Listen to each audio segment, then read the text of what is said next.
안녕하세요. 법무법인 해안의 김현익 변호사입니다. 네, 오늘은 떼인 돈과 관련해서 상대방을 어떻게 혼내줄 수 있는지, 정말 속풀이 할 수 있는 방법이 어떤 방법이 있는지 한번 살펴보도록 하겠습니다. 먼저 가압류 또 민사소송 제기와 같은 민사적인 부분 해결책도 있을 수 있지만 가장 속풀이가 될 수 있는 방법은 형사처벌일 거예요. 즉 감옥에 넣고 싶다는 분들 정말 많으신데요. 그 분들께 본인의 지금 사실관계들이 실제 감옥까지 보낼 수 있는 그러한 사실관계인지 간단하게 체크해 볼 수 있는 내용으로 오늘 한번 구성을 해보도록 하겠습니다. 먼저 상대방을 처벌하기 위해서는 수사기관에 고소를 제기해서 수사기관의 수사 끝에 결국에는 형사소송으로 진행이 되어서 최종적으로 처벌이 되어야 할 것입니다. 그 과정에서 상대방은 수사기관에 계속 출두를 해야 해서 엄청난 정신적인 압박을 받게 되고 최종적으로 법원에서 재판을 받을 때는 엄청난 심정적인 어려움에 처하게 됩니다. 그 과정에서 당연히 우리의 떼인 돈도 갚을 가능성이 높아지겠죠.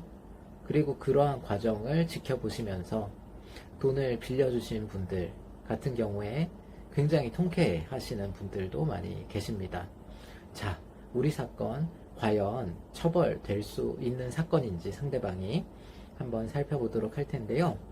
먼저 빌려준 돈과 관련해서 처벌이 되기 위해서는 사기죄가 성립되어야 한다는 점을 기억하실 필요가 있어요. 우리가 돈을 빌려줬는데 모든 사실관계가 다 사기죄가 성립될 수 있는 건 물론 아닙니다. 그러려면 사기죄가 성립되려면 어떤 부분이 필요하냐면 먼저 상대방이 우리를 속여서 돈을 받아갔어야 합니다. 그것을 법정 용어로 기망이라고 하는데요. 어떤 부분을 속여야 하는지 제가 구체적으로 알려드릴 테니까 우리 사건에서 그 부분 해당 사항이 있다면 바로 형사 고소를 제기하시기 바랍니다.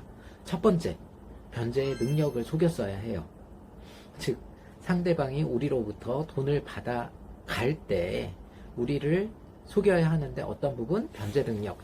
자, 변제 능력은 자기가 돈을 갚을 능력이 없는데 나중에 언제까지 돈을 갚겠다라고 하는 것을 속였어야 해요. 자, 이것과 관련해서는 상대방이 우리로부터 돈을 빌려갈 당시에 이미 채무 초과 상태라든지, 즉 빚이 더 많아서 우리한테 돈을 갚을 능력이 없는데 돈을 빌려갔어요. 이러한 것들을 수사기관에 납득을 시키고 한다면 처벌이 될 수 있습니다. 또 두 번째, 변제의 의사. 자, 상대방이 변제 능력, 즉 돈을 가지고는 있어요. 갚을 수는 있는데 그 사람 우리한테 돈 갚을 생각 자체가 처음부터 없었어요.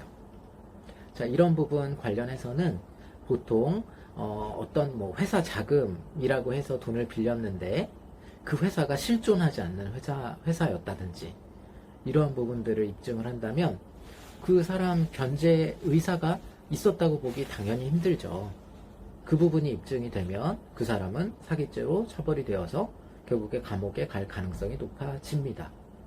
또 세 번째, 용도 사기가 성립되면 되는데, 즉 용도를 속이는 거예요.